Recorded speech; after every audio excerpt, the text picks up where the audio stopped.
ॐ भुवः स्वः तत्सवितुर्वरेण्यं भर्गो देवस्य धीमहि धियो यो नः प्रचोदयात्। अग्निना रयिमस्नवत् पोषमेव दिवे दिवे यशसं वीरवत्तमम् यशसं वीरवत्तमम्। ॐ शान्तिः शान्तिः शान्तिः।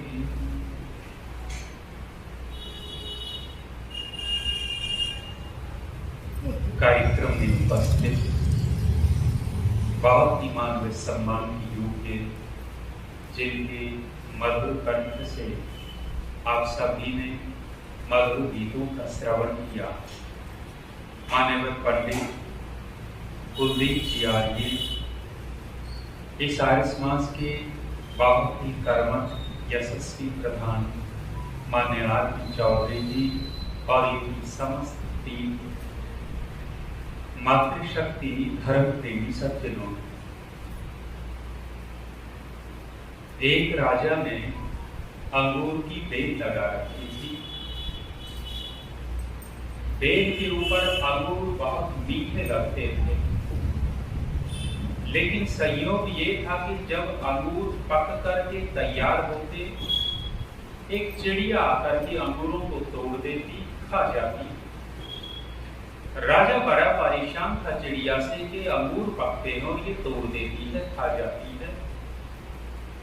एक दिन राजा ने मौका पाकर के बड़ी तेजी से चिड़िया को पकड़ लिया, और उस चिड़िया को जब पकड़ा तो राजा उस चिड़िया को मारने ही वाला था कि जैसे चिड़िया बोल उठी, कहने लग गई कि महाराज मुझे मारना मत, मैं तुम्हें बहुत महत्वपूर्ण ज्ञान की 4 बातें बता सकती हूँ। यदि तुम मुझे मार दोगे तो महत्वपूर्ण ज्ञान की 4 बातें तुमसे बिछुड़ जाएंगी, मिलेंगी नहीं। राजा कहने लग गया कि जल्दी बता, कौन सी 4 बातें बताना चाहती है। चिड़िया ने कहा कि महाराज, पहली बात तो ये है कि कभी हाथ आए शत्रु को तुम छोड़ना मत। कोई शत्रु तुम्हारे हाथ लग जाता है, उसको छोड़ना मत। राजा पूछता है दूसरी बात। चिड़िया कहती है कि महाराज, दूसरी बात ये है कि कभी असंभव बातों के ऊपर विश्वास मत करना। राजा कहता है तीसरी बात और बता। चिड़िया कहने लग गई कि महाराज, तीसरी बात ये है कि बीती बातों के ऊपर शोक मत करना। 3 बात जब पूरी हो गई तो राजा उतावलेपन में था, कहने लग गया कि चौथी बात बता दे। चिड़िया कहने लग गई कि हाथ में दबाए बैठा है, दम घूट दिया है, थोड़ा ढीला छोड़ तब बताऊंगी। राजा ने थोड़ा हाथ ढीला किया और जैसे ही हाथ ढीला हुआ, चिड़िया राजा के हाथ से फुर से निकल करके डाली पर बैठ गई। जब चिड़िया राजा के हाथ से छूट गई, ऊपर डाली पर बैठी है, तो राजा ने कहा कि हाथ से छूट तो गई है, चौथी बात भी बता दे। चिड़िया कहने लग गई कि महाराज, चौथी बात ये है कि मेरे पेट में 2 हीरे हैं। जब ये बात सुनी तो राजा दुखी बहुत हुआ कि हाथ से हीरे निकल गए। जब राजा दुखी था तो चिड़िया ने कहा कि महाराज, मेरे जान की 4 बातें तुम्हारे किसी काम की नहीं। अब आप इस चिड़िया को छोड़िए, राजा को छोड़िए और इस हिंदू कौम के ऊपर ध्यान दीजिए। ये चारों की चारों बातें इस हिंदू कौम के ऊपर लागू करके देखेंगे तो इन्होंने इन 4 बातों को एकदम दूर रखा है। पहला कहा है कि हाथ आए शत्रु को कभी छोड़ना मत, और अपने इतिहास का अवलोकन करके आप देखिएगा। एक बहुत बड़े विद्वान हुए थे अजमेर के, लगभग 70-75 साल पहले के उन्होंने एक पुस्तक लिखी। पुस्तक का नाम रखा था युद्ध नीति और अहिंसा। उन्होंने कहा कि अहिंसा चीज क्या है, अहिंसा की परिभाषा क्या है और युद्ध नीति क्या है। युद्ध नीति अलग है और अहिंसा अलग है। और उन्होंने लगभग सैकड़ों प्रमाण दिए हैं कि यहाँ हमारे हिंदू राजाओं की बहुत बड़ी भूलें रही, बहुत बड़ी गलतियां रही है कि उन्होंने आए शत्रु को छोड़ दिया। चिड़िया कहती है कि महाराज कभी आए शत्रु को छोड़ना पड़ा और उसका परिणाम हमने भोगा, पूरे के पूरे भारत देश ने परिणाम भोगा। कहते हैं पृथ्वीराज चौहान की वीरता, कर्नल टाड हुए, राजस्थान का इतिहास उन्होंने लिखा। और उस कर्नल टाड को छोड़ दीजिए, हमारे भारतीय पक्षपात रहित इतिहासकारों ने इतिहास लिखा। और जब वो इतिहास लिखते हैं तो यहाँ हमारे देश के क्षत्रिय राजाओं की वीरता का वहां वर्णन करते हैं तो ऐसा लगता है कि कैसे वे क्षत्रिय वीर राजा अद्भुत और अद्वितीय थे। पृथ्वीराज चौहान की वीरता जब आप पढ़ेंगे उस समय का उन जैसा वीर व्यक्ति दिखाई नहीं देगा। भारतवर्ष का सम्राट बनने वाला पृथ्वीराज चौहान धोखा खा गया। मोहम्मद गौरी ने जब आक्रमण किया था, मोहम्मद गौरी आक्रमण करता है और पृथ्वीराज चौहान के सामने ज्यादा देर टिक नहीं पाता है, बहुत जल्दी हार जाता है। और जब हार करके मोहम्मद गौरी को बंदी बना करके पृथ्वीराज चौहान के सामने ला करके खड़ा कर दिया जाता है, उस समय मोहम्मद गौरी हाथ जोड़ करके दया की भीख मांगता है कि चौहान में तेरी काली करूं, मेरे से भूल हो गई, तू मुझे माफ कर दे, तू मुझे माफ कर दे। और कहते हैं कि पृथ्वीराज चौहान ने भूल कर दी, हाथ आए शत्रु को छोड़ा और क्षमादान दे दिया।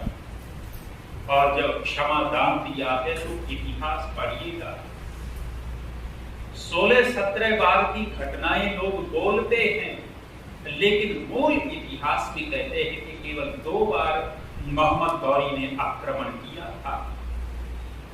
2 बार आक्रमण किया है, पहली बार में हार गया है, हार करके गया है और बेइज्जती मान गया कि पृथ्वीराज चौहान के सामने मुझे गिड़गिड़ाना पड़ा है, माफी मांगनी पड़ी है। और उस समय से मन में विचार करता था कि चौहान को हराऊं तो कैसे हराऊं। और उस व्यक्ति ने अपने देश के एक सबसे धूर्त और चालाक व्यक्ति को पकड़ा था जिसका नाम था मोइनुद्दीन चिश्ती। उसको पकड़ करके जो धूर्त था, चालाक था, भारत देश में जासूस बना करके भेजा और वो जासूस बन करके भारत के अंदर आया। अजमेर में जब आप जाते हैं, अजमेर स्टेशन से पहले एक और छोटा सा स्टेशन पड़ता है, 2-3 किलोमीटर पहले मदार नाम का स्टेशन है। उस मदार नाम की जगह पर मोइनुद्दीन चिश्ती ने डेरा डाल लिया, सूफी संत का रूप धारण कर लिया और भारत की गुप्त सूचनाएं गौरी को देता था।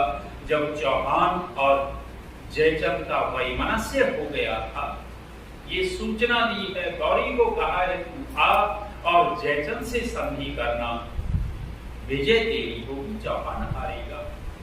और यही हुआ, गौरी आया, जयचंद से संधि करनी है। जयचंद को गद्दार कहा जाता है। भूल तो दोनों ओर से हुई है, जयचंद से तो बहुत बड़ी भूल हुई है। यदि चौहान भी ऐसी भूल नहीं करता, वो भी जयचंद महत्वाकांक्षी था, वो सोचता है तू सम्राट बन जा। यदि थोड़ा सा समन्वय दोनों राजा कर लेते, भारत देश की दुर्गति न होती। जयचंद संधि करता है गौरी के साथ, गौरी की सेना दुगनी हो जाती है, युद्ध होता है। और कहते हैं इतिहासकार कि पृथ्वीराज चौहान लड़ा तो अब की बार भी बहुत वीरता से था, वीरता से लड़ता है, लेकिन दुगली सेना और ज्यादा उत्साह में जयचंद और गौरी है। चौहान की हार हो गई।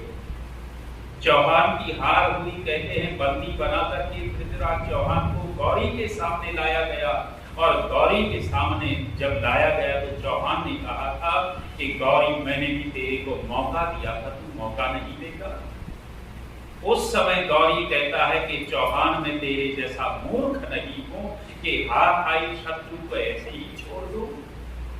उस समय गौरी ने 2 सर के लाल लाल लोहे के गर्म करके पृथ्वीराज चौहान की आंखें फोड़ दी थी, और कहते हैं ले जाकर के वहां अफगानिस्तान हत्या कर दी थी, कब्र में दबा दिया था। ये क्यों हुआ? इसलिए हुआ कि हाथ आए शत्रु को छोड़ते चले गए।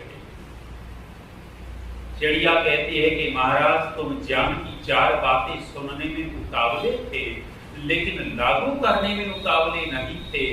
जो राजा अपने देश के लिए हितकारी होगा, वह राजा निश्चित रूप से हाथ आए शत्रु को छोड़ेगा नहीं। और ये योग्यता यदि आज वर्तमान में आपको और हमको दिखाई देती है, तो आपके इस उत्तर प्रदेश के राजा के अंदर दिखाई देती है। आदित्यनाथ योगी के अंदर की योग्यता दिखती है कि हाथ आए शत्रु को छोड़ता नहीं है। और ऐसा ही राजा कल्याणकारी होता है, ऐसा ही राजा प्रजा की रक्षा कर सकता है, देश राष्ट्र को सुरक्षित कर सकता है।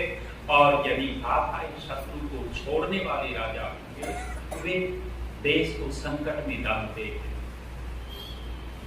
इतिहास की बातें नहीं करेंगे। दूसरी बात चिड़िया ने कही थी कि महाराज, असंभव बातों के ऊपर विश्वास मत करना।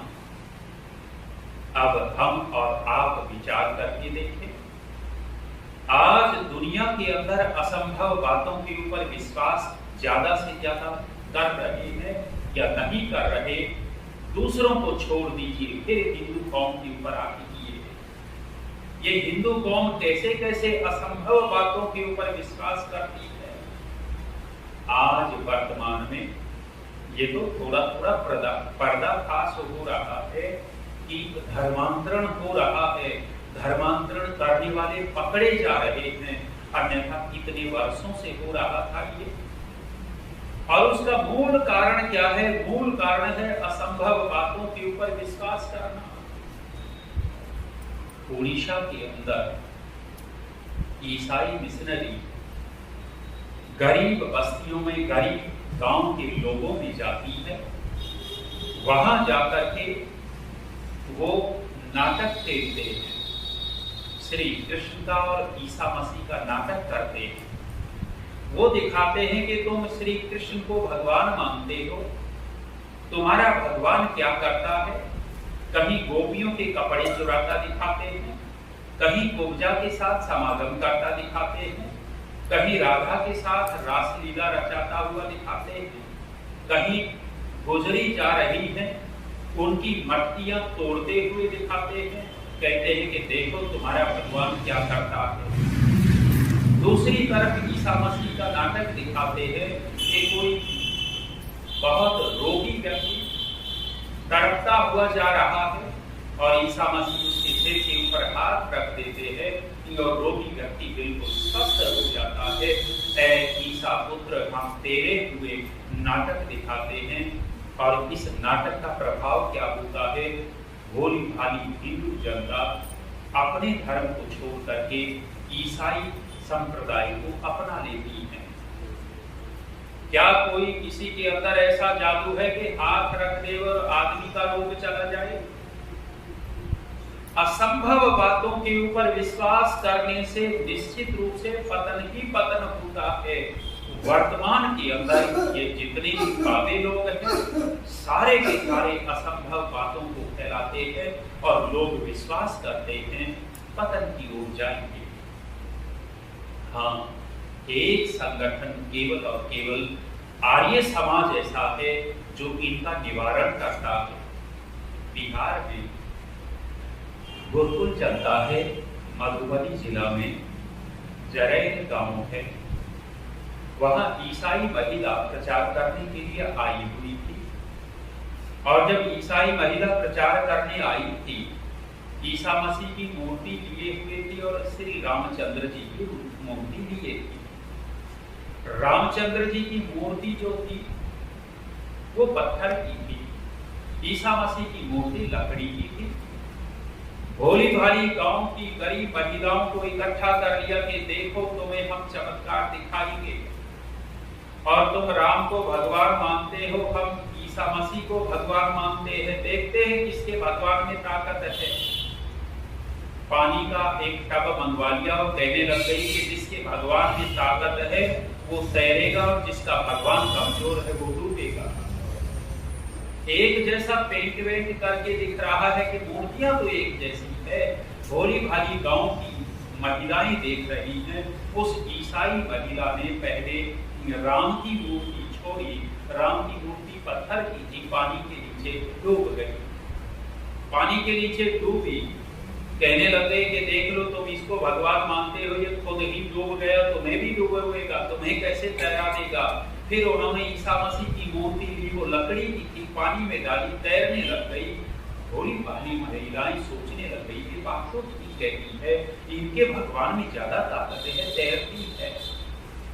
वहां गुरुकुल के आचार्य हैं सुशील जी। सुशील जी जा रहे थे, उन्होंने देख लिया कि बात क्या है, मामला क्या है। तत्काल भाग गए, और भाग गए तो आर्य समाज पर्दाफाश करता है, भ्रांति निवारण करता है, असंभव बातों के ऊपर विश्वास नहीं करता। देखा कि भोली भाली महिलाओं को बहकाती है। पास में जाकर के कहने लग गए कि ये ठीक कहती है कि भगवान की परीक्षा होनी चाहिए, जिसके भगवान में ताकत उसी को मानना चाहिए। इसने जल परीक्षा की है, हमारे इतिहास में अग्नि परीक्षा लिखी हुई है। हम अग्नि परीक्षा करके देखेंगे कि किसके भगवान में ताकत है। जब अग्नि परीक्षा की बात आई तो ईसाई महिला अपनी ईसा मसीह को बगल में दबा छुपाए, आग जलाई गई। भोली भाली महिलाओं का वो भ्रांति निवारण करना था। आग जलाई गई तो पहले राम की ही मूर्ति डाली कि हम राम की ही परीक्षा लेंगे। आग के अंदर पत्थर की मूर्ति का क्या बिगड़ना था, कुछ नहीं हुआ। और ईसा मसीह की मूर्ति डाली तो लकड़ी की मूर्ति थी, तत्काल राख हो गई। सज्जनों माताओं, असंभव बातों के ऊपर विश्वास करेंगे, पतन की ओर जाएंगे। ऐसे हिंदू कौम ने बहुत असंभव बातों के ऊपर विश्वास किया। लगभग 20 या 25 साल हो गए होंगे। एक फैली थी पूरे देश भर में, वो फैल गई बात कि गणेश जी दूध पी रहे, गणेश जी दूध पी रहे। और उस दिन छोटे छोटे बच्चों को दूध नहीं मिला था। सारा दूध कहाँ बिखेर दिया?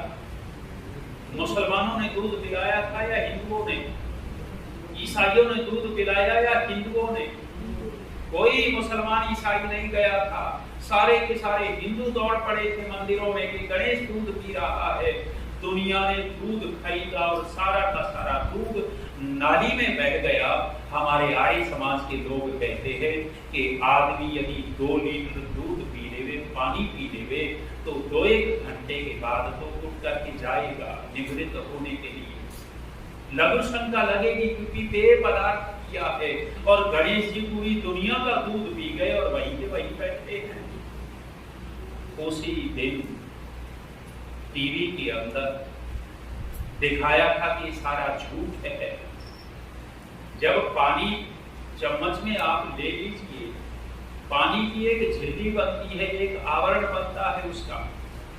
आप थोड़ा सा चम्मच को झुका देंगे तो पानी गिरता नहीं है, लेकिन उस पानी की झिल्ली को आप तोड़ देंगे, पूरी चम्मच झुकाने की जरूरत नहीं है, थोड़ी सी चम्मच झुकी होगी, वो झिल्ली टूटी और सारा का सारा पानी चम्मच से बाहर चला जाएगा। ऐसे ही उस दिन हुआ था कि वो जो चम्मच से पात्र से पिलाते थे तो पत्थर से लगते ही वो झिल्ली टूट जाती थी, आवरण टूटता था और सारा दूध बह करके नीचे चला जाता था। लोग कहते हैं कि गणेश दूध पी गया। असंभव बातों के ऊपर विश्वास करने से पतन होता है, उन्नति नहीं होती। तीसरी बात कहते हैं बीती हुई बातों के ऊपर शोक नहीं करना चाहिए। ये बड़ी महत्वपूर्ण बात है। और आप गृहस्थी लोग बैठे हो, गृहस्थ के अंदर इस सूत्र को बहुत अच्छे से लागू करना चाहिए। गृहस्थी, गृहस्थी की परिभाषा क्या है जानते हो? गृहस्थी किसको कहे? मैं तो गृहस्थी हूं नहीं। मेरे से पूछोगे कि आचार्य की परिभाषा क्या, ब्रह्मचारी की क्या, हम बता देंगे। लेकिन आप गृहस्थी हो, गृहस्थी की परिभाषा क्या? आज विडंबना ये है कि गृहस्थी बने हुए गृहस्थी की परिभाषा नहीं जानते। एक पागल व्यक्ति ने लगभग 30 साल पहले परिभाषा की थी, और पागल व्यक्ति ने जब हमारे सामने वो परिभाषा की, मुझे लगा कि आज वर्तमान ये परिभाषा सटीक बैठती है। गृहस्थ, गृहस्थी की परिभाषा उसने की, जिसकी हस्ती गिर चुकी वो गृहस्थी, जिसकी हस्ती गिर चुकी वो गृहस्थी, परिभाषा उसने की। लेकिन ऋषि लोग क्या परिभाषा करते हैं? यजुर्वेद के अंदर 3 अध्याय में आता है, गृहा म विहित म वेपध्वम ऊर्जम बिभ्रतरेमसि। तुम गृहस्थ से डरो मत और गृहस्थ से कांपो मत। मतलब क्या निकला कि कहीं न कहीं गृहस्थ डराने और तपाने वाली चीज है। प्रचार में मैं आया हुआ था हरियाणा में, रेवाड़ी रेलवे स्टेशन पर मुझे ट्रेन पकड़नी थी। एक युवक मुझे छोड़ने के लिए आया। जब छोड़ने के लिए आया तो ट्रेन में कुछ देरी थी, हम दोनों खड़े थे, बातचीत हो रही थी, और अचानक युवक कहने लग गया कि आचार्य की गलती हो गई, गलती हो गई। जैसे ही उसने कहा, मैंने कहा कि भाई हम तो बड़े आराम से बातचीत कर रहे हैं, तुमने गलती कहाँ कर दी? उसने अपनी गलती ये बताई, अपनी हरियाणवी भाषा में कहा कि आचार्य जी ब्याह करवा लिया, गलती होगी। विवाह को क्या मानता है? गलती हो गई। ये गलती कब लगती है? गृहस्थ में। याद आया, व्यंग किया किसी ने, कहने लग गए कि एक व्यक्ति ने तपस्या की, तपस्या से भगवान प्रसन्न हो गए, और भगवान प्रसन्न हुए तो उस व्यक्ति को कहा कि भाई हम तेरे से प्रसन्न हैं, तू मन्नत मांग ले मेरे से। मन्नत मांग ले। इस व्यक्ति ने कहा कि भगवान यदि मेरे से आप प्रसन्न हो और मन्नत ही देना चाहते हो तो मैं शादीशुदा हूं, तो मुझे फिर से कुंवारा बना दे। शादीशुदा हूं, फिर से कुंवारा बना दे। भगवान भी कहने लग गए कि इतनी भी तपस्या तूने नहीं की है। अरे मैंने तेरे को मन्नत मांगने के लिए कहा है, जन्नत मांगने के लिए नहीं कहा। तू तो सीधा सीधा जन्नत मांग बैठा। ये व्यंग किया गया वर्तमान के गृहस्थ को लेकर के। अन्यथा ऋषि कहते हैं कि संसार का सबसे बड़ा यदि सुख किसी आश्रम में है तो संसार का सबसे बड़ा सुख गृहाश्रम के अंदर है। लेकिन फिर भी गृहस्थ में कहीं न कहीं गड़बड़ दिखाई देती है। ये गड़बड़ कहाँ होती है? 3 चीजें। जो कोई गृहस्थ में प्रवेश करना चाहता हो, 3 बातें उसके अंदर अवश्य होनी चाहिए। 3 ताकत जिसके पास हो वो गृहस्थी बने, और जिसके पास ये ताकत नहीं है गृहस्थ में जाकर के दुखी रहेगा, दुखी करेगा। 3 ताकत कौन सी? पहली ताकत शरीर की ताकत। शरीर में ताकत हो तो गृहस्थी बने, सुख ले लेगा। शरीर की ताकत के बाद कहा है बुद्धि की ताकत। यदि बुद्धि दिमागदार होगा गृहस्थ में सुख लेगा। और तीसरी ताकत कही है आत्मा की ताकत, क्योंकि गृहस्थ में मिलना और बिछुड़ना भी होता रहता है, दुख भी आ पड़ते हैं, और इस दुख को सहन कौन कर सकता है? जिसके पास आत्मिक ताकत होगी वो सहन कर सकता है। बुद्धि की ताकत अधिक महत्वपूर्ण हो गई।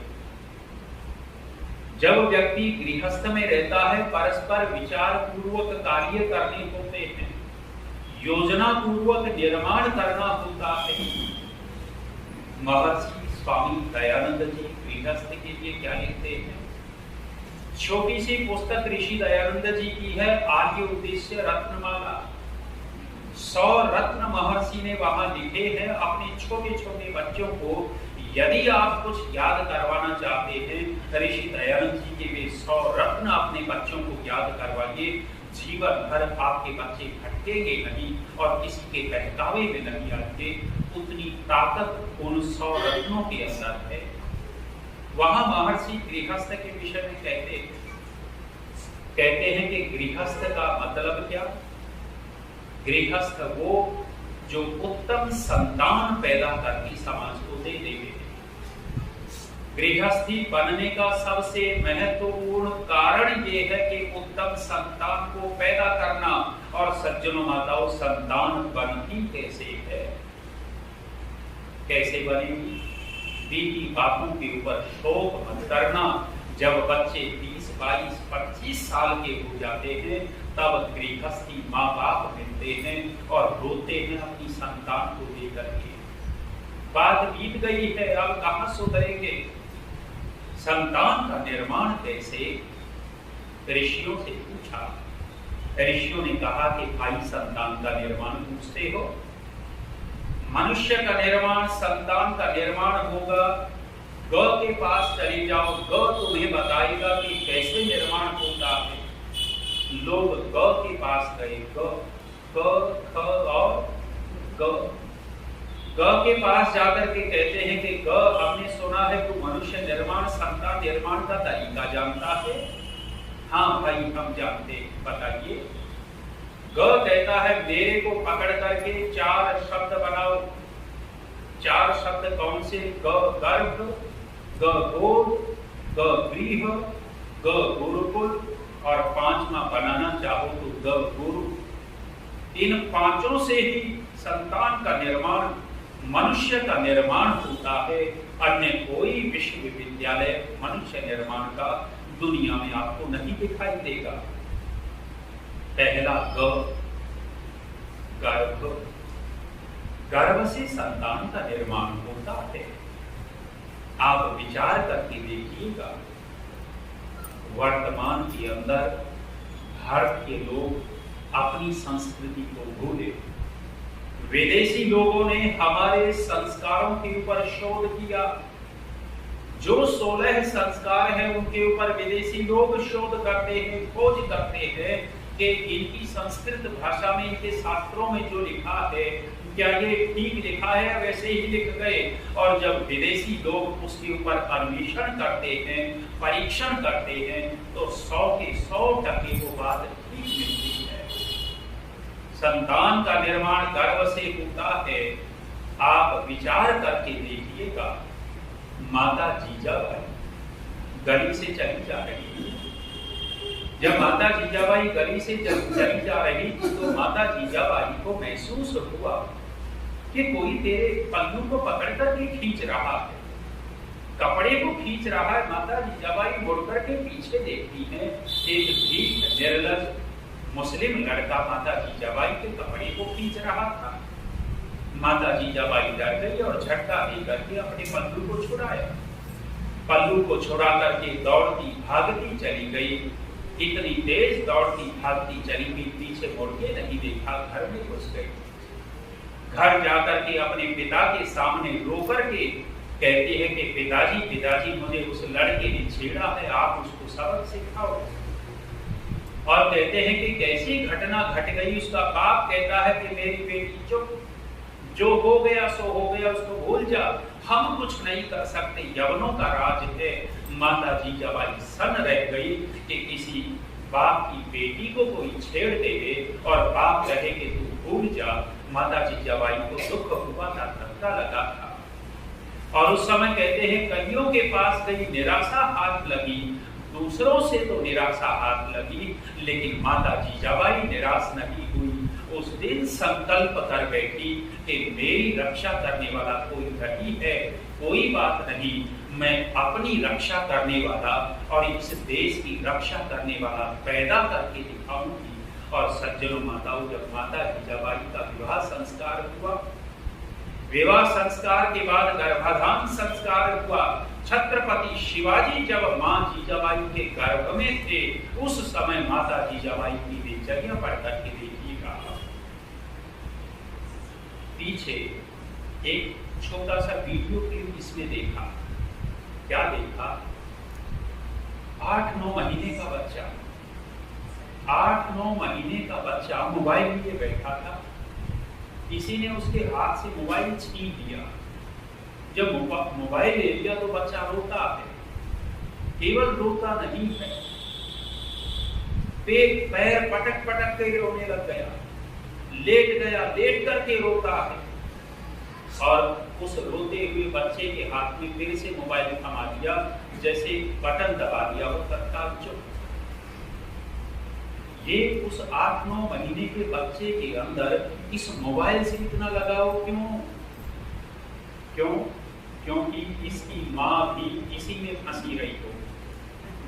जब बच्चा गर्भ में रहा होगा तो इसकी मां भी इसी में फंसी रही होगी, और वो संस्कार किसके अंदर चले गए?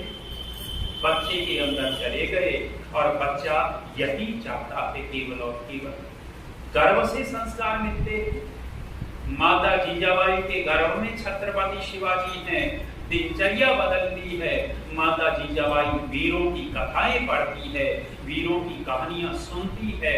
छोटे मोटे युद्ध होते हैं तो युद्ध भूमि में जाकर के उन वीरों के युद्ध को देखती है। माता जीजाबाई अखाड़े में जाकर के तलवार के पैंतरे देखती है, और जो आग अपने सीने में भरे हुई थी, उस यवन के प्रति, संपूर्ण यवन जाति के प्रति सारी की सारी आग माता जीजाबाई ने शिवाजी के हृदय में उन्हें दी। और कहते हैं जब छत्रपति शिवाजी पैदा हुए, लगभग 16 वर्ष की अवस्था, किशोर अवस्था में शिवाजी थे। एक दिन मां के पास बैठे, पूछ ही बैठते हैं कि मां, ये किले के ऊपर हरा झंडा किसका है? माता जीजाबाई कहती है कि मेरे लाल, तू हरा झंडा पूछता है? मैं चाहती हूँ कि सांझ होने से पहले ये हरा झंडा निकाल करके मेरे कदमों में ला करके रखते, और इस पे भगवा झंडा होना चाहिए। कहते हैं कि छत्रपति शिवाजी अपने किशोर साथियों को लेकर के किले के ऊपर धावा बोलता है, और हरे झंडे को निकाल करके भगवा झंडा वहां फहराता है। हरा झंडा माता जीजाबाई के चरणों में रख देता है। ये वीरता कहां से आई? गर्भ से संतान का निर्माण होता है। हे गृहस्थी लोगों, ऋषियों की विद्या को अपना लो। यदि ऋषियों की विद्या को अपना लिया, फिर से वही हमारे वीर पुत्र पैदा होने लगेंगे, अन्यथा तो मोबाइल मैन पैदा होंगे। आज वर्तमान में जो हो रही है, गर्भ का प्रभाव। दूसरा, गोद, गोद में संतान का निर्माण होता है। आज वर्तमान में बच्चों से गोद छीन ली गई है। दादा की गोद में पोता पलता था, और दादा उस पोते को बचपन में ही गायत्री मंत्र सिखा देता था। तोतली भाषा में पोता पूछता कि दादा ये क्या है, दादा ये क्या है। चाहे 20 बार पूछे पोता, दादा उतनी ही प्रसन्नता से बताएगा कि मेरे पोते, ये कौवा है, ये गाय है, ये कौवा है, ये गाय है। जो चाहे 50 बार पूछे, लेकिन जो पालने वाली आया रख रखी है, वो नौकरानी रख रखी है, यदि आपका बच्चा उस नौकरानी से 3 बार पूछ ले, वो नौकरानी प्रसन्नता से बताएगी या आपके बच्चे को पीट देगी? वो संस्कार कहां से देगी? गोद में संतान का निर्माण होता था। नाना नानी की कहानियां और दादा दादी की कहानी चलती। आजकल के बच्चों से पूछ करके देखो, किसी को नाना नानी की कहानी या दादा दादी की कहानी पता हो? हाँ, एक बात जरूर पता है, 1.5 साल के बच्चे को ये पता है कि इसमें छोटा भीम कहाँ घुसा हुआ। 1.5 साल का बच्चा भी निकालना चाहता है कि छोटा भीम कहाँ घुसा है, वो निकाल लेगा। कहानियां चली गई। अरे बचपन में ही दादी राम की कहानी सुनाती थी, नानी राम की कहानी, कृष्ण की कहानी, महापुरुषों की कहानियां सुना देती थी और बचपन में ही बच्चे अपनी भारतीय संस्कृति के महापुरुषों से परिचित हो जाते थे। आज है कहाँ? आज तो दादी को भी फुर्सत नहीं है, दादी भी इसी को लिए बैठी है, दादी भी इसी में फंसी हुई है, पोते को कहां से निकालेंगे? गोद में संतान का निर्माण होता है और गोद का इतिहास आप देखिएगा। महाराणा प्रताप भी एक गोद में पले थे और उनके पिता महाराणा उदय सिंह भी एक गोद में पले थे, लेकिन दोनों की गोद अलग अलग थी। महाराणा उदय सिंह जो पले थे वो पन्नाधाई की गोद में पले थे। पन्नाधाई अर्थात थी तो दासी, थी तो नौकरानी, उसके बलिदान को हम नहीं भूल सकते, लेकिन दासी थी, उसके अंदर वो वीरता नहीं आई जो वीरता महाराणा प्रताप के अंदर आई। क्यों? महाराणा प्रताप जिसकी गोद में पले थे वो क्षत्राणी थी, माता जयवंता बाई की गोद में पले, तो महाराणा प्रताप के अंदर वीरता विशेष थी। गोद का प्रभाव पड़ता है, संतान को गोद देने लग जाओ वो तो छुट्टी जा रही है। तीसरा गृह, गृह माने घर, घर माने परिवेश, माहौल। हम घर में अपने बच्चों को माहौल क्या दे रहे हैं? माहौल क्या दिया? पत्नी अपने पति से झगड़ा करती है, पति से झगड़ा करता है। याद आया, एक बच्चा स्कूल में देर से गया। जब स्कूल में देर से गया, अब झगड़े में वाणी तो चलती ही चलती है, हथियार भी उठा लेते हैं पति पत्नी। जब बच्चा स्कूल में देर से गया तो अध्यापक ने पूछा कि भाई देर से क्यों आया? लड़के ने उत्तर दिया कि गुरुजी मम्मी पापा लड़ रहे थे इसलिए देर हो गई। गुरुजी ने कहा कि भले आदमी तू उनको लड़ने देता, कम से कम टाइम पर स्कूल तो आ जाता। लड़के ने फिर भोला सा मुंह बनाया और भोला सा मुंह बना करके कहता है कि गुरुजी क्या करता, मेरा एक जूता मम्मी के हाथ में था, दूसरा पापा के हाथ में। जूता उठाए हुए कौन सा माहौल दे रहे हैं अपने बच्चों को? क्या ऐसे माहौल में पले बड़े बच्चे माता पिता का सम्मान करेंगे? माहौल देना पड़ता है घर में।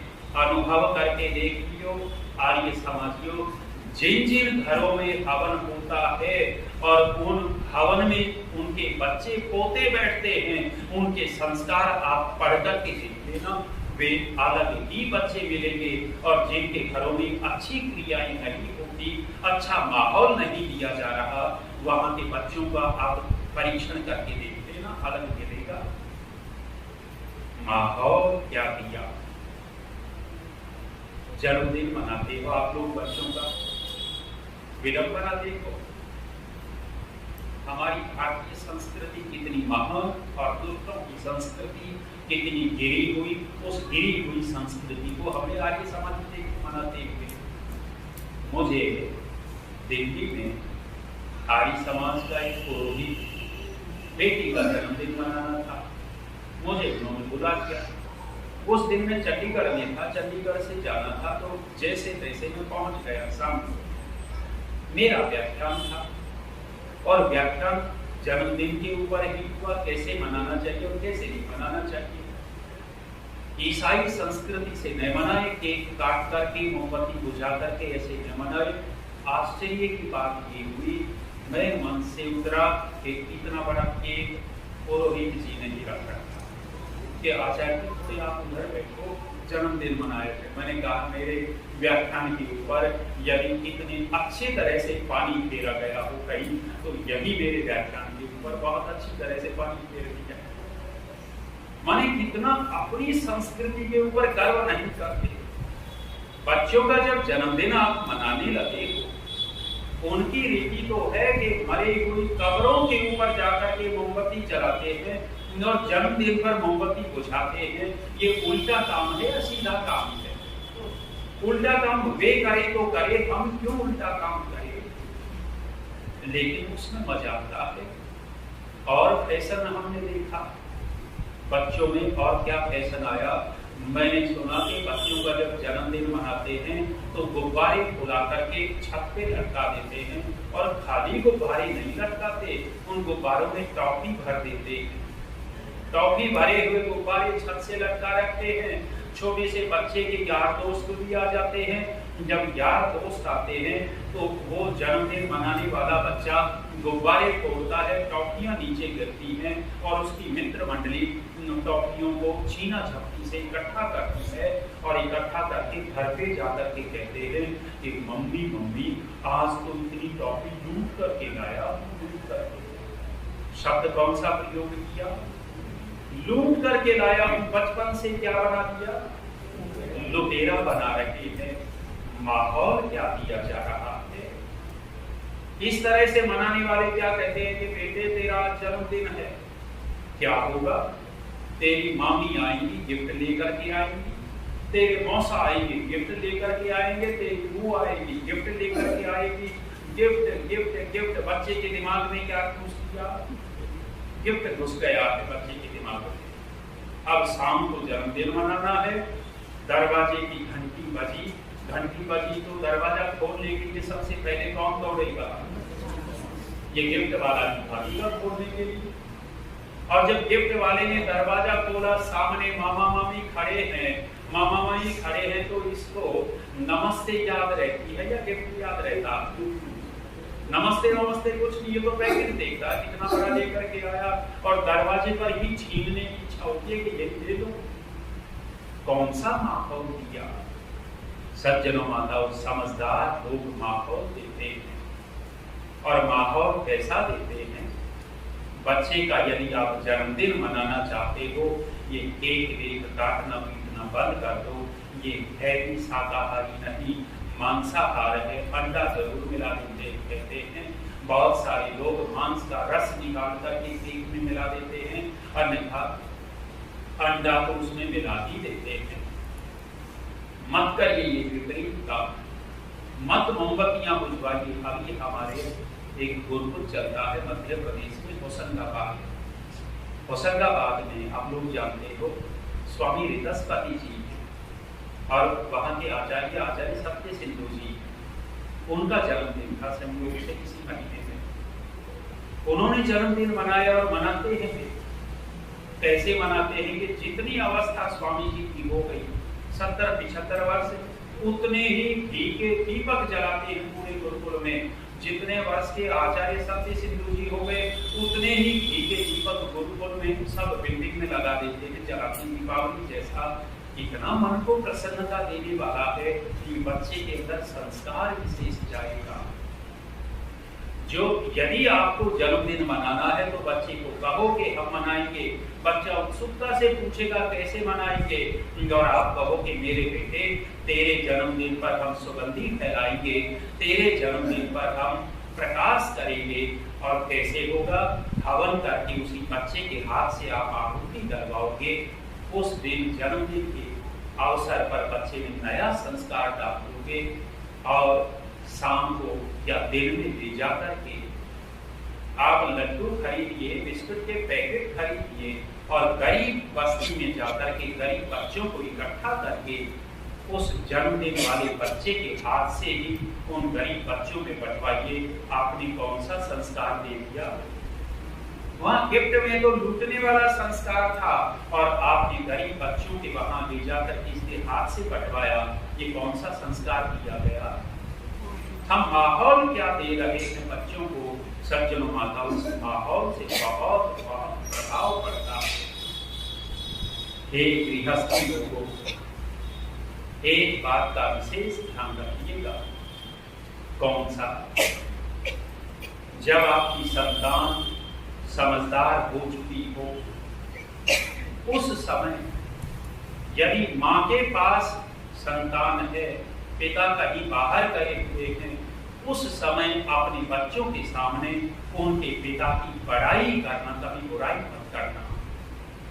यदि अकेले में माँ अपने बच्चों के सामने अपने पति की, उनके पिता की प्रशंसा करती है तो उस समय बच्चों के अंदर पिता के प्रति श्रद्धा बढ़ जाएगी। और यही काम पिता करे कि उनकी माँ अभी है नहीं, बाहर गई हुई है। अपने बच्चों के सामने अपनी पत्नी की प्रशंसा, उनकी माँ की प्रशंसा करना, ये करेंगे तो क्या होगा? बच्चों के अंदर माता पिता के प्रति श्रद्धा विशेष बढ़ जाएगी। होता उल्टा है। माँ अपने बच्चों को अपने पक्ष में करना चाहती है। मेरा लाल मेरी भी रक्षा करेगा, मेरी सुरक्षा करेगा। अपनी मजबूरियां दिखा दिखा करके, बाप की कमजोरियां और बाप की बुराई दिखा दिखा करके उस लड़के को बिगाड़ बैठती है। लड़का समझता है कि दुनिया में यदि कोई दुश्मन है तो मेरा बाप ही दुश्मन है। बाप और बेटा शत्रु बन जाते हैं। बना कौन देता है?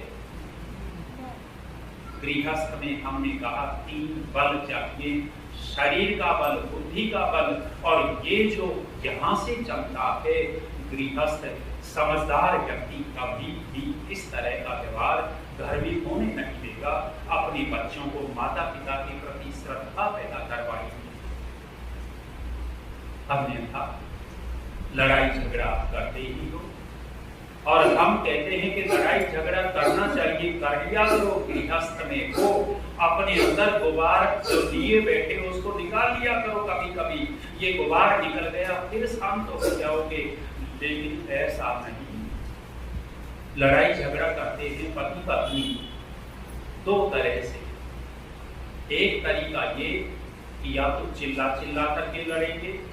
जब तेज तेज चिल्ला करके लड़ेंगे तो आनंद कौन लेता है? पड़ोसी कान लगा करके सुनते। हाँ, अब देखो भाई साहब बोलेंगे, अभी भाभी जी बोलेंगी, बड़े मजे लेते हैं खिड़की के कान लगा करके। और दूसरा तरीका लड़ाई का ये है कि बिल्कुल मौन, न पत्नी बात करती है न देवता बात करता है, दोनों चुप। ये भी एक लड़ाई का तरीका है।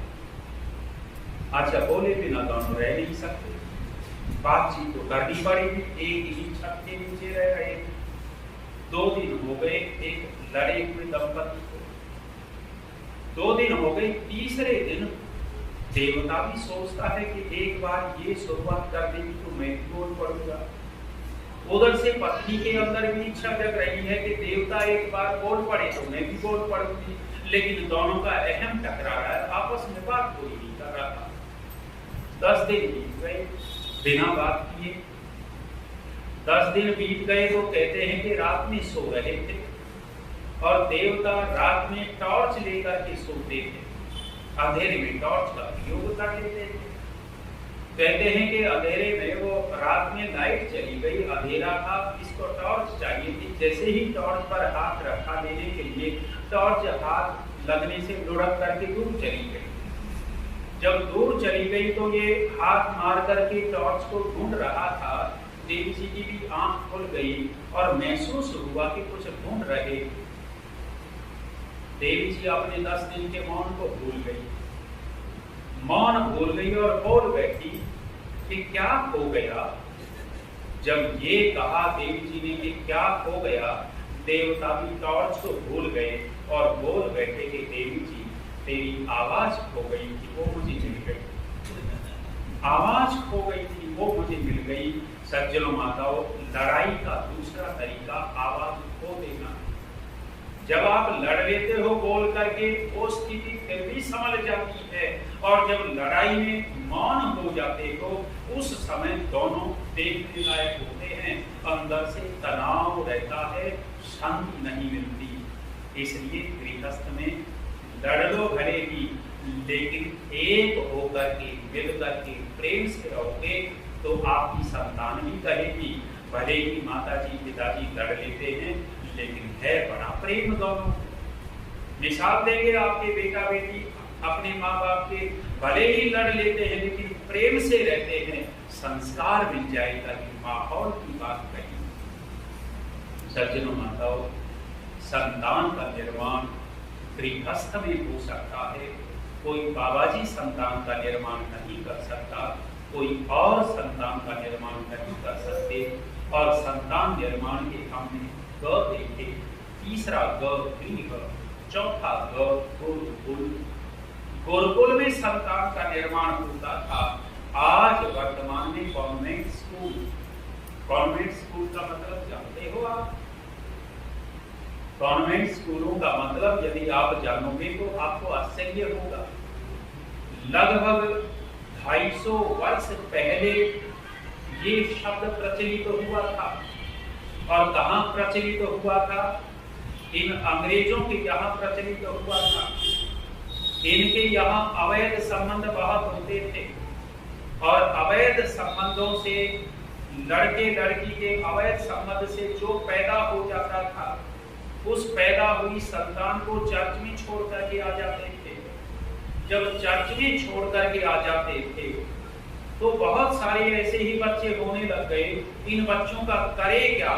उस समय इन ईसाई लोगों ने कॉन्वेंट स्कूल खोले और कॉन्वेंट स्कूल इसके लिए खोले थे जो अवैध रूप से पैदा हुए बच्चे थे उनके लिए खोले गए। और जब स्कूल खोले गए तो उन बच्चों को माता पिता का प्रेम मिल सके, उनको महसूस नहीं हो कि तुम्हारा कोई माता पिता नहीं है। उन चर्च वाले स्कूलों में एक फादर रखा जाता था, पादरी को, और एक महिला सिस्टर जिसको मदर कहा जाता था। वो ईसाइयों का चलता था। कॉन्वेंट स्कूल किनके लिए चलता था? आप विचार करके देखिए, आज वर्तमान में यदि कॉन्वेंट स्कूलों में पढ़ा रहे हैं, भले ही लगता हो कि हमारा बच्चा अंग्रेज बन रहा है, हमारा बच्चा ये बन रहा है, बच्चा अंग्रेज तो बन जाएगा, अंग्रेजी पढ़ भी जाएगा, लेकिन आपकी जड़ों से दूर चला जाएगा, आपके परिवार से कट जाएगा। कहाँ पढ़ाया जाए? जहाँ संस्कृति की शिक्षा दी जाती हो, जहाँ माता पिता के प्रति श्रद्धा पैदा करवाई जाती हो। और ऐसे गुरुकुल होते थे। ग 4 ग हो गए, ग गोद, ग गर्भ, ग गोद, ग गृह और ग गुरुकुल। सज्जनों माताओं, धन्यवाद। चिड़िया ने कहा था कि बीती बातों पर शोक मत करना। सज्जनों माताओं, बीती बातों पर शोक मत करना। बड़े बड़े बच्चे हो जाते हैं, बाद में शोक करने से कोई मतलब नहीं है। आपकी आने वाली संतति जो है, आपके आने वाले बेटे पोते हैं, उनको तो कम से कम आप ठीक कर सकते हो, शिक्षा दे सकते हो कि भाई हम पछता रहे हैं, बीती बातों को याद करके तुम मत करना। अर्थात जिन्होंने संतान योग्य बनाई वे नहीं पछताते, जिनकी योग्य नहीं बन पाई वे पश्चाताप करते हैं। चिड़िया की 4 बातें। चौथी बात कही कि मेरे पेट में 2 हीरे हैं, और चिड़िया कहती है कि महाराज आप दुखी हो गए 2 हीरों को सुन करके। चिड़िया के पेट में हीरे नहीं हो सकते, ये असंभव बात है और तुम असंभव बात के ऊपर विश्वास कर बैठे। सज्जनों माताओं, हम उन्नति कर सकते हैं, अपने आप को उभार सकते हैं। कब? जब हाथ आए शत्रु को हम नहीं छोड़ेंगे, उसको नष्ट करेंगे, असंभव बातें के ऊपर विश्वास नहीं करेंगे, बीती बातों को याद करके दुखी नहीं होंगे। निश्चित रूप से हम उस चिड़िया से बहुत बड़ा उपदेश ले सकते हैं। मैंने इस सायंकालीन रात्रिकालीन वेला में कुछ रूखी बातें रखी, आप लोगों ने बड़े ध्यान से सुना, इसके लिए बहुत बहुत धन्यवाद। वर्मा जी ने 500 रुपये के गुरुकुल में भी जाएंगे, आजकल गुरुकुल चला रहा। वैदिक भजनों को सुनने के लिए वैदिक राष्ट्र यूट्यूब चैनल सब्सक्राइब करें, लाइक करें, शेयर करें।